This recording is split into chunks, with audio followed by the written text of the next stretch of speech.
唔單止幫我，亦都幫在座嘅各位參加嘅朋友們，從生前、生離、死別、身後4個階段，去分享自己嘅工作經驗啦，同埋一啲建議嘅。首先，我哋喺法律嘅空範之下，我哋可以為自己同埋至愛爭取一啲尊嚴，好可以面對生死。咁呢個活動咧係會有 Q&A 環節嘅，咁跟住我哋嘅義工們咧就會 share 一個 QR code 啦，咁我哋可以 share 喺 scan 個 QR code 咧入去一個叫 Slido 嘅平台上面，去輸入你嘅問題。咁下面都有一個細細嘅 number， 如果有需要嘅話可以代查一查，係啦。好，在座有4位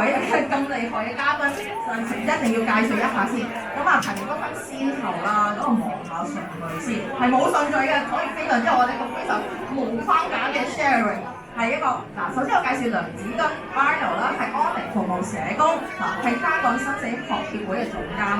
咁接住落嚟咧，就我由佢右邊開始繼續介紹啦，就係盧寶章博士 Jason 啦，咁係一個生死服務社企 Alongside 同行嘅共同創辦人啦。跟住再旁邊右邊就係陳欣屋人啦，係賣棺材的男孩版主，亦都係殯儀業嘅從業員。咁喺我旁邊咧就係今日嘅 Brian， 咁係 RIT Taylor 北方嘅創辦人，九龍殯儀館嘅總經理。係啦，咁多謝4位厲害嘅人同我哋一個分享。講生前事務，我哋4個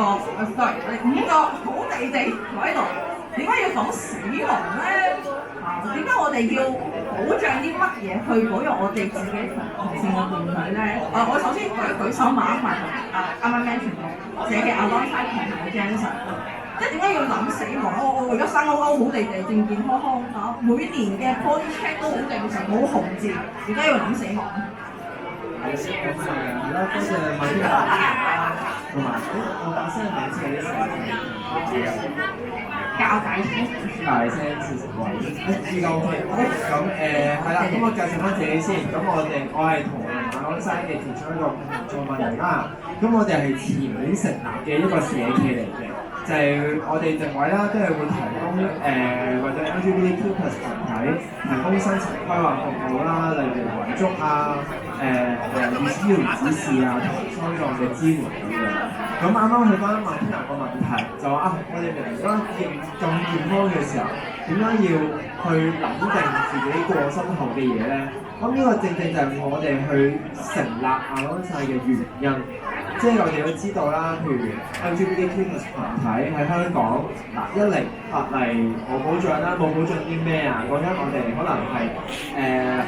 好難喺香港，好難喺香港結婚嘅，都只能夠要喺海外結婚啦。咁所以好多人都能夠首先享有呢個不配偶嘅地位，好多同志嘅伴侶啦，都只能夠以呢個冇結婚嘅伴侶形式底下喺香港生活。咁好啦，我哋去到新一項事啦。譬如我哋新一項事講啲咩啊？可能係殮葬啦，我哋可能會講緊遺產嘅安排。唔知道大家有冇睇到黃導演嘅《長津以後》啦？咁呢個正正就係講緊香港嘅同志成日面對呢個難題。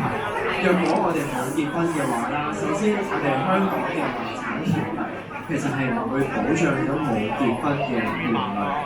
意思就係當我哋過身之後啦，其實我哋身邊人其實可能係完全繼承咗嘅遺產啦。意思係我哋一直住緊嗰間屋，可能我個名嘅，對方冇落名，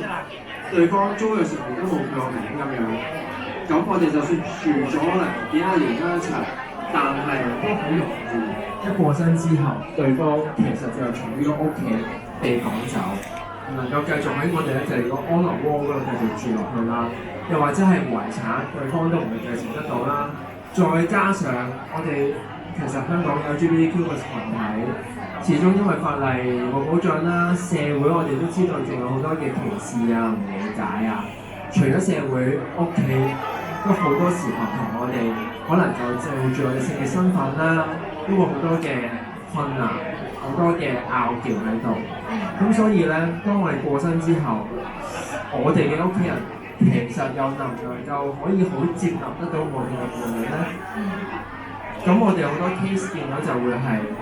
一個人同志嘅過身啦，其實佢伴侶就會被佢屋企人可能話啊，你唔俾參加佢喪禮，